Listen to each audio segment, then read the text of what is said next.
Hello everyone, welcome back to Mr. IELTS MJ. In today's video, you'll experience a complete IELTS speaking mock test based on the latest exam format. Try answering each question before listening to the sample answers. Let's begin. Good morning. My name is John, and I will be your examiner today.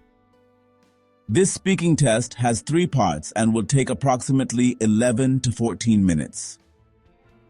Could you please tell me your full name? My full name is Sophia Thompson. Thank you. And what would you like me to call you? You can call me Sophia. Thank you, Sophia. Now, in this first part, I'd like to ask you some questions about yourself. Let's begin. Do you work or are you a student? I'm currently a university student studying business management. I've always been interested in how successful companies operate, especially in areas like marketing and branding. My course combines both theory and practical projects, so I find it engaging and relevant to my future career. Why did you choose this subject? I chose it because I've always enjoyed creative thinking and problem solving. Marketing in particular fascinates me because it combines psychology, communication, and business strategy. I also hope to start my own business one day, so I believe this degree will provide a strong foundation. What do you enjoy most about your studies? The aspect I enjoy most is working on group projects where we analyze real companies and develop marketing strategies. These assignments help me think critically and apply classroom knowledge to practical situations. I also enjoy presenting ideas because it has improved my confidence over time. Is there anything you would like to change about your course? Yes. I think it would be beneficial if the university offered more internships and industry placements. While we gain a lot of theoretical knowledge, having additional hands-on experience would better prepare students for the workplace. Let's move on to another topic. How important is technology in your daily life? Technology plays a significant role in my daily routine. I use it for studying, communicating with friends and family, managing my schedule, and staying informed about current events. I honestly can't imagine going through an entire day without using my laptop or smartphone. What technology do you use the most? Without a doubt, my smartphone. Besides making calls and sending messages, I use it to attend online classes, read articles, check emails, and organize my daily tasks. It's become an essential tool for both my personal and academic life. Do you think people rely too much on technology nowadays? To some extent, yes. Technology has made life much more convenient, but many people have become overly dependent on it. For example, some individuals spend several hours each day on social media instead of interacting with people face-to-face. I think maintaining a healthy balance is very important. Has technology changed the way people communicate? Absolutely. Communication has become much faster and more convenient than ever before. People can instantly connect with friends or colleagues anywhere in the world through video calls and messaging apps. However, I think digital communication has reduced the amount of meaningful face-to-face interaction in some situations. Now, I'd like to talk about free time. What do you usually do when you have some free time? Whenever I have free time, I enjoy reading personal development books, watching documentaries, and going for long walks. These activities help me relax while also allowing me to learn something new. If I have more time, I also enjoy exploring new cafes with my friends. Do you prefer spending your free time alone or with other people? It really depends on my mood. After a busy week, I often prefer spending some quiet time alone because it helps me recharge. However, I also enjoy meeting friends on weekends since it's a great opportunity to socialize and create memorable experiences together. Have your hobbies changed since you were a child? Yes, quite a lot. When I was younger, I spent most of my free time playing outdoor games with my neighbors. As I've grown older, my interests have shifted toward reading, traveling, photography, and learning new skills that contribute to my personal and professional development. Do you think it's important for people to have hobbies? Definitely. Hobbies provide a healthy escape from work or study and can significantly reduce stress. They also encourage creativity, improve mental well-being, and sometimes even lead to valuable career opportunities or lifelong friendships. Thank you. That is the end of part 1. Now, we'll move on to part 2. Now I'm going to give you a topic. I'd like you to talk about it for 1 to 2 minutes. Before you talk, you'll have 1 minute to think about what you're going to say. You can make some notes if you wish. Here is your paper and pencil. Describe a memorable day that made you feel proud. You should say, when it happened, what happened, who was with you, and explain why this day made you feel proud. You have 1 minute to prepare.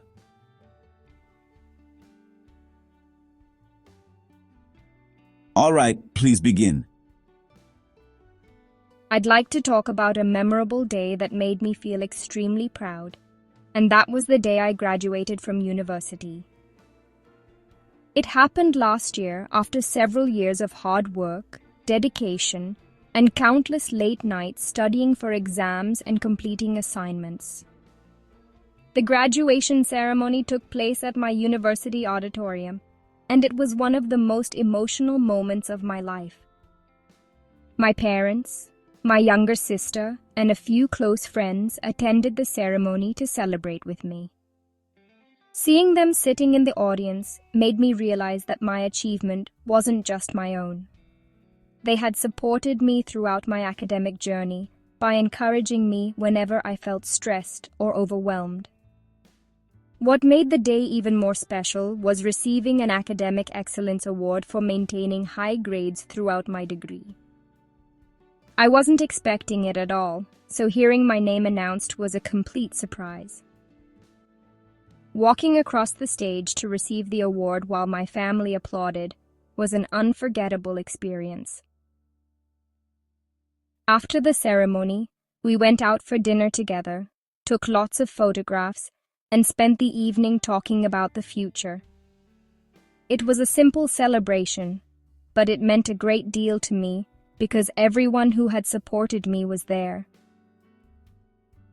The reason I feel so proud of that day is that it reminded me that persistence truly pays off. There were moments when I doubted myself and considered giving up because balancing studies, part-time work, and personal responsibilities wasn't easy. However, overcoming those challenges taught me the importance of resilience and self-belief. Even today, whenever I face a difficult situation, I think back to that graduation day. It reminds me that with determination, patience, and consistent effort, it's possible to achieve goals that once seemed impossible. Thank you. Thank you. Now we'll move on to part 3. We've been talking about a memorable achievement in your life. Now I'd like to discuss some more general questions related to this topic. What kinds of achievements make people feel proud? I think people feel proud when they accomplish something that requires dedication and perseverance. It doesn't necessarily have to be a major achievement, like graduating from university or winning an award.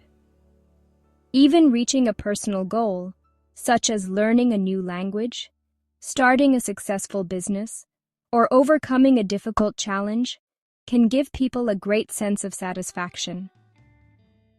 I believe the amount of effort invested often makes an achievement feel more meaningful. Do you think success means the same thing to everyone? Not at all. Success is highly personal and depends on an individual's values and priorities. For some people, success is measured by financial stability or career advancement, while others may define it as having a happy family, good health, or making a positive impact on society. In my opinion, true success is about achieving personal fulfillment rather than meeting other people's expectations. Why do some people work harder than others to achieve their goals? There are several reasons. Some people are naturally ambitious and enjoy challenging themselves, while others are motivated by personal experiences or financial responsibilities. I also think the environment plays an important role. People who receive encouragement from their families, teachers, or mentors often develop greater confidence and determination to pursue their goals. How important is encouragement from family and friends? I believe it's extremely important because support from loved ones can make a significant difference, especially during difficult times. When people receive encouragement, they tend to become more confident and resilient. Of course, self-motivation is essential as well, but having someone who believes in you can provide the extra motivation needed to keep going. Do you think schools should reward students for their achievements? Yes, I do, provided that the rewards are meaningful and fair. Recognizing students' hard work can boost their confidence and motivate them to continue improving. However, schools shouldn't focus solely on academic performance. They should also celebrate achievements in sports, music, leadership, creativity, and community service so that students with different talents feel equally valued. Some people believe competition encourages success, while others think it creates unnecessary pressure. What is your opinion? I think a healthy level of competition can be beneficial because it encourages people to improve their skills and strive for excellence. However, excessive competition can lead to stress, anxiety, and even unhealthy comparisons. Therefore, I believe competition should inspire personal growth rather than simply outperforming others. How has social media influenced the way people view success? Social media has had both positive and negative effects. On one hand, it allows people to share inspiring stories and achievements that can motivate others. On the other hand, it often presents an unrealistic picture of success because people usually highlight only the best moments of their lives. As a result, some individuals compare themselves to others and feel dissatisfied, even when they are doing well. I think it's important to remember that social media rarely reflects the complete reality. What qualities do you think successful leaders should have? In my opinion, successful leaders should possess excellent communication skills, integrity, and empathy. They should be able to inspire others, make thoughtful decisions, and remain calm under pressure. I also believe adaptability is increasingly important because the modern world is changing rapidly and effective leaders need to respond to new challenges with confidence and creativity. Finally, do you think success is mostly the result of hard work or luck? I believe success is primarily the result of hard work, although luck can sometimes create opportunities. For example, meeting the right mentor or being in the right place at the right time may help someone progress more quickly. However, without dedication, persistence, and continuous learning, those opportunities are unlikely to lead to long-term success. That's why I think effort is the most important factor in achieving meaningful goals. Thank you very much. That is the end of the speaking test. Thank you for watching. What band score would you give this candidate? Leave your prediction in the comments below. If you found this mock test helpful, please like the video and subscribe to Mr. IELTS MJ for more IELTS speaking practice, Band 8+ sample answers, and weekly exam preparation videos. Turn on notifications so you never miss a new mock test. Thank you for watching, and I'll see you in the next lesson.